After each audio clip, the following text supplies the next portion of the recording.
Hiya VC, Lee here, south coast of England. I hope you're all well.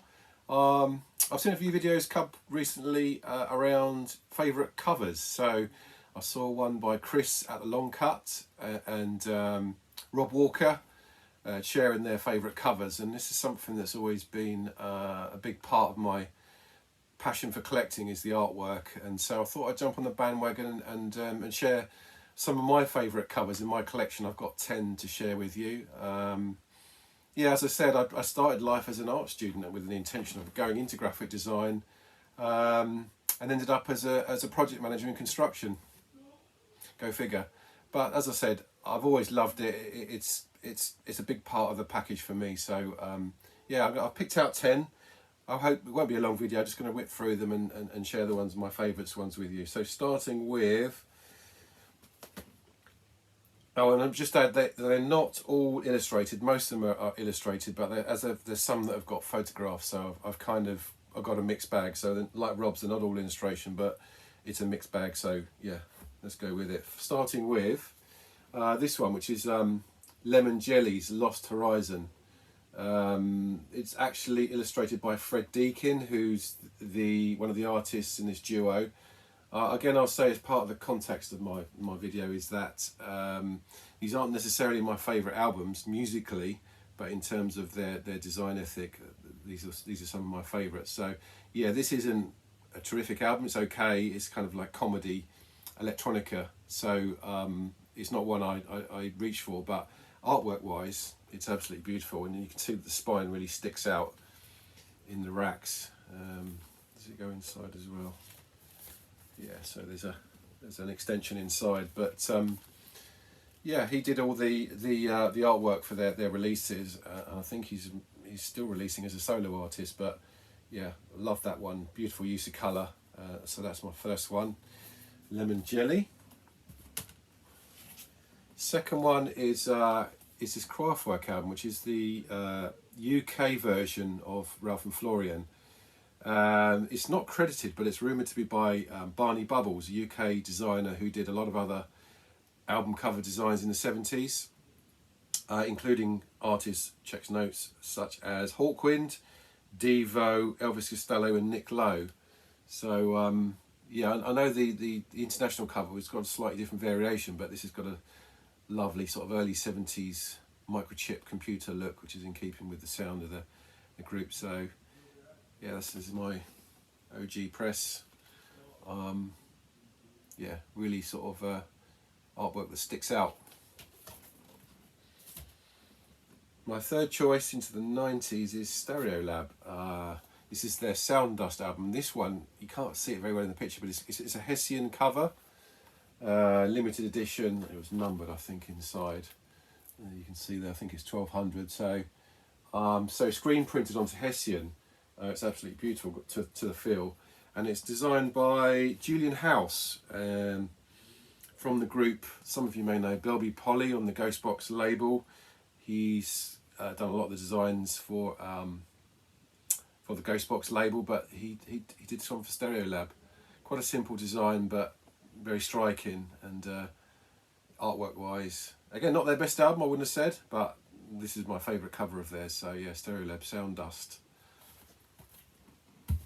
I have got the same one here as Rob, but I was intending to pick this one anyway. It's Super Furry Animals Radiator. This is one of my favourite albums, and it's got artwork by Pete Fowler. As Rob said, he did the first 4 or 5 of their albums, and yeah, he's still going strong as an artist today.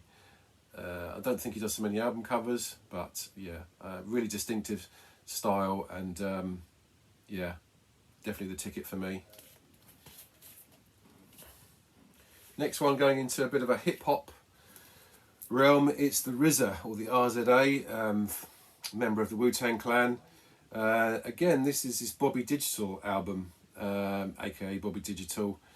Not, again, the greatest production that he did, or the greatest album, but pound for pound the artwork is spot on. The artist is a comic artist called Bill Sienkiewicz from America. You can just about see his signature there, the bottom left. And Yeah, famed for being a comic artist. I think one of his big ones was Electro Assassin, and yeah, he's got the RZA there in some kind of superhero pose, but yeah, illustration artwork wise, it's absolutely superb. So definitely one of my favourites, but one again that I don't drag out and play very often, but beautiful cover. Next one isn't an illustration, back to the 90s again. It's the Verve's A Storm in Heaven album. This is their first album, I believe. It's beautifully evocative. I think it just, to me, it just looks like a Cornish cave with you know, some sort of firework arrangement set up with the band's name on it. Love it, and it's the artist or the photographer is, checks notes, Brian Cannon, who obviously went on to do some other significant albums, including I think Oasis's first album, Definitely Maybe. So yeah, early 90s. He was around that at that time, but this is my favourite of those. Some of the later albums, I think. What was the follow-up album to this one? I can't remember, but a really average cover. This one, spot on. Love it. My next one is one of two that are on the Mo Wax label. This is UNKLE Science Fiction. I think this is a European or a UK press, because it's got a cover that opens out like this. And the artist again is a kind of famous graffiti artist, Futura 2000, American guy. He did all of the artwork for UNKLE's albums, but yeah, superb design ethic. And I'll come on to another Mo Wax one in a minute, but yeah, they were a label that had a real strong design ethic and branding style, and this was a big part of it. Yeah, I have got the Never Neverland version of one of his later albums, which is the picture disc one as well, purely because I love the artwork. So yeah, Futura 2000, UNKLE. What's the next one? Next one again isn't a illustration, but it's a photographic concept. It's the Mars Volta, and the album is Francis the Mute. About 20 years old, I think this is now.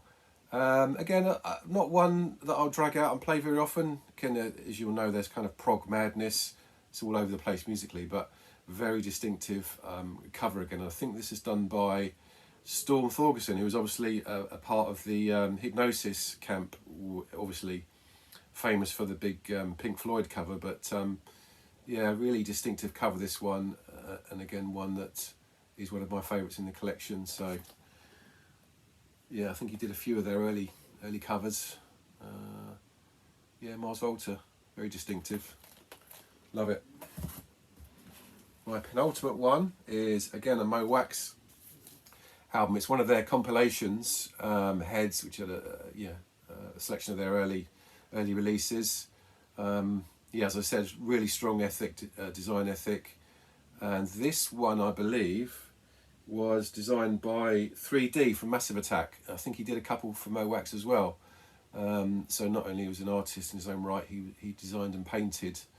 I think, yeah, he was the artist of this picture, but the design is by Ben Drury, who's like the in-house Mo Wax designer. I'll give you a degree of how anarchy I am about Mo Wax. I actually went on to buy this book that came out a while ago, Urban Archaeology, which has got all of their covers in it, and description of their design ethos. So yeah, I went deep with Mo Wax. And my last one is this is one of my favourite albums, Sign of the Times by Prince. Just really stays with you, this one. It's I read up that this was their photographer was just appeared in the studio where Prince and his band were preparing for their tour for this album, and I don't think they had any design concepts ready to go, so he just literally walks into the studios and took this picture, which kind of captures the stage set that they used. But yeah, it's a really distinctive cover again. And photograph just catches kind of Prince looking a bit, yeah, sort of off guard, and yeah, one of my favourites. There you go, that's my 10, and I'll chuck one more in, which isn't a favourite because it's really bland, but I wonder if you can guess who it is. I've had it in the background of some of my videos before. Without giving too many clues away, it's spray stenciled, hand stenciled, and who's very famous for doing those. And hand numbered. This is you might see it's a bit grubby. Yeah, number edition of 100 there in the bottom corner. I wonder who that could be. Anyway, hope you're all well. Cheers.